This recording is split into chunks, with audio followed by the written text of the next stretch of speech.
We want to be part of the community. That's why we are giving out all these stuffs, right? We're trying to fund projects. We're trying to build the projects. This we are doing, and we are doing all of this for free, right? And another thing in growing with the community again is to raise the adoption, like what we all are trying to do. Most persons in the crypto space, what we are trying to do is to bring the adoption to Africa. And in doing that as well, we have master classes. Every week we teach people about cryptocurrency, we teach people about the blockchain space, we teach people different ways they can gain from this space, right? So we have those classes, the master classes on Tuesdays and Thursdays. That's for the newbies, right? We have those kind of stuff. Then for those that want to trade, we are looking at launching something else, right? We want to start a trading lesson for anybody that would like to learn how to trade, and that is going to be starting from next month. So if you want to learn how to trade, join our platform, join our meetings. It's going to be physical, it's going to be virtual. We'll come to the city closest to you, and we host physical master classes for you to come learn how to trade. And also for the virtual training, we've not fixed any particular date yet, but we're looking at Wednesdays. But for just learning cryptocurrencies and digital and blockchain technology, we have those kind of lessons for Tuesdays and Thursdays. Those are for our master classes. And also in Africa, our major presence is first in Nigeria, and now we are growing the community in Ghana as well. In Ghana, my colleague in the person of Gerald, he's there currently now trying to raise a community there, and we are trying also to grow with Ghana, right? In Kenya, like we saw in the previous slide, in Kenya, we have a presence there as well. And Adenian Labs is a Kenyan, the project started from Kenya, right? So we have this collaboration with them. We're also trying to grow communities there. So it's not just about Nigeria, it's Africa as a whole. We're trying to build with Africa. We are trying to grow with Africa. So we're really glad if you're going to join us today. On the bulletin that was passed to everybody, you have our barcode at the back of that. So you can just scan it, download our app, and join our communities from there as well. We're really happy to have you. And yes, for the website, we launched a new website, which is lbank.com. We previously used to use lbank.info, but now it's lbank.com. So for the updated information concerning us, you just go to lbank.com and you're going to get all the information you need. Then just at the far back, B7 is our booth. If you have any question after now, if you want to speak with the team, if you want to talk to us about collaborations, about partnerships, about anything, you are invited to join us in our booth and just talk to us about it. So thank you very much, and it's very good to have you. All right, my name is Anointing.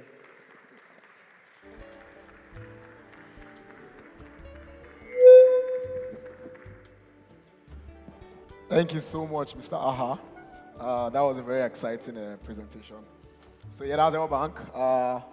Thank you so much. If you want to get more information about L-Bank, their booth is outside. You can meet, and I think they are still around the hall here. Yes, so speaking of investments, thank God they also talk about investments. So if you're looking for funding to grow your business in the space, they are very, very much open to talking. And if you know you have a product that's of value, just go meet with them. They will give you insights on how you can be a part of it. That now leads to our next panel section. If you know you're still in the investment hunt and all of that, I'm a co-founder, so I know what it can be when you're looking for funding. It's not very easy. It's not an easy journey to go on. But once you have a product and you're very sure of your product, you can clinch the right investment. So the panel session has a couple of people who I also respect. And what this session is termed is called Blockchain Investments. Why should I fund a blockchain startup? Why should I fund a blockchain startup?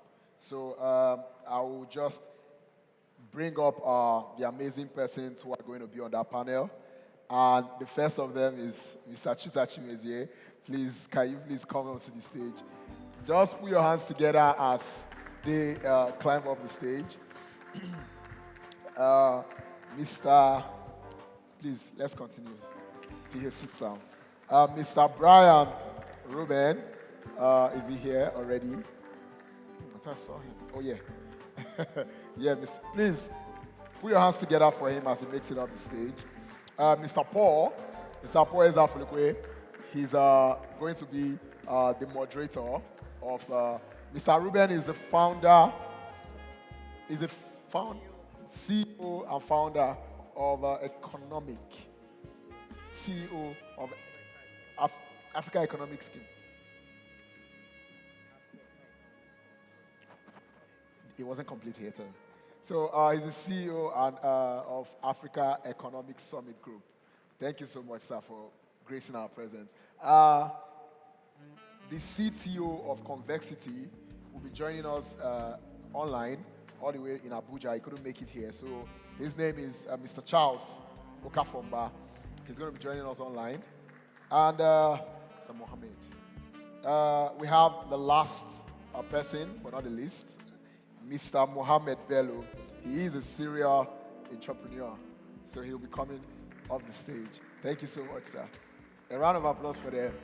And I'll leave them to do their thing. So just listen and... Okay,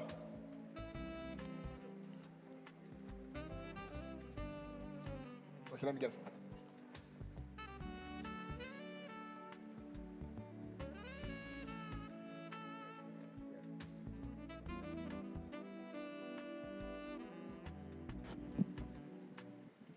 Thank you so much, Chike. Thank you, everyone. My name is Paul Ezaflukwe. I'm with Bitget. I used to be I used to be with CBAN. I'm still with CBAN. I'm still a member of CBAN, but I used to be their president. And of course, you know, they've announced the other panelists. I'll be moderating on this panel. Welcome, Mr. Bello. Welcome, Mr. Chuta. And sorry, I didn't get the name. Welcome, sir.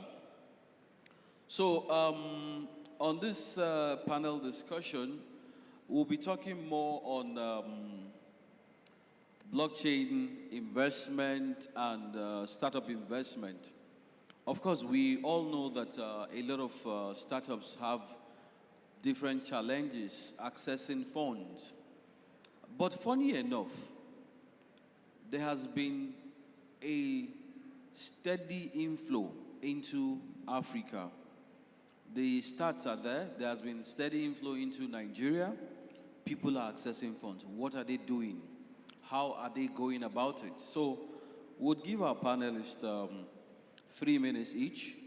We'll just start with everybody introduce yourself. Once you introduce yourself, talk about, we'll start with Chuta. Let us know, why is it that, why is there a steady inflow of money into Africa, into Nigeria, into blockchain, irrespective of the advisory from the West that they should be careful and stay away from Africa, stay away from Nigeria? What is happening, sir? All right, thank you so much, Mr. Paul. It's always a pleasure being on a panel with you. As already been introduced by the moderator, I'm Chimeze Chuta, founder of and coordinator of Blockchain Nigeria Group. I also am the Adaverse partner for Nigeria. Adaverse is a Cardano funding, investing, and accelerator platform that targets viable blockchain projects and products and provide them with early stage seed capital that enables them to scale their businesses.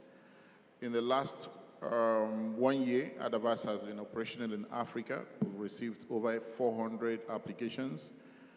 More than half of that were rejected because, you know, this is Nigeria. A lot of people think that once you say there is funding available, they start writing whatever they want and start rushing to see if they can collect the money. Okay, but currently, Adaverse has invested in about 20 African startup companies. And we are still looking out for projects that meet some of those criteria that we want to invest in. So it's easy for you to get anything from $50,000 to $500,000 from Adaverse.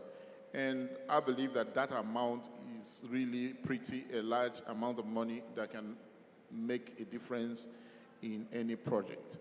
Okay, so why is Adaverse doing this, and why are all other VCs focusing on what they call MENA? MENA is Middle East and Africa, and North Africa. So they are targeting these emerging technologies, emerging economies. And Nigeria is one of those countries that they have found that blockchain technology would do a lot better in emerging economies than already developed economies. It's actually a proven fact, because those developed economies, they have legacy systems, or they have systems that work, that make some of the offerings of blockchain technology not to really be such a big deal for them at this time. Okay, but in Africa, we don't really have systems. I used to say that this is one time that lack of legacy system has become an advantage. And, we can go straight to building the systems without going into any of the previous technologies that were there before blockchain. So for most of those investors, they see a lot of potential in Africa. So they are constantly looking at how quickly startups can scale, given the environment where they are. So probably when you get back to me, I'll talk about some of those things that make it attractive for them. Thank you so much. I like that part of not having legacy system becoming an advantage, and truly it is. Mr. Brian Ruben, sir, being the CEO of African Economic Summit Group, what do you think is the best way to be positioned to access startup capital in Nigeria? Okay, sir, how should startups position themselves to be able to access funding from investors, VCs, and the likes? Well, thank you very much for your question, and thank you to the organizers for the opportunity. The question is, how can Nigerian and African startups rightly position themselves to access funding? The only reason why an investor wants to invest in any project anywhere in the world is because it presents an opportunity.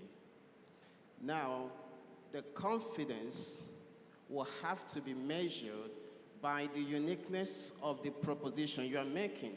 Blockchain is a piece of technology. You can apply that to anything, to real estate, to finance, to whatever. So it's like social media. It's a technology. It's not one thing that is out there. And you can leverage social media to do quite a lot of things. In the same way, you can leverage blockchain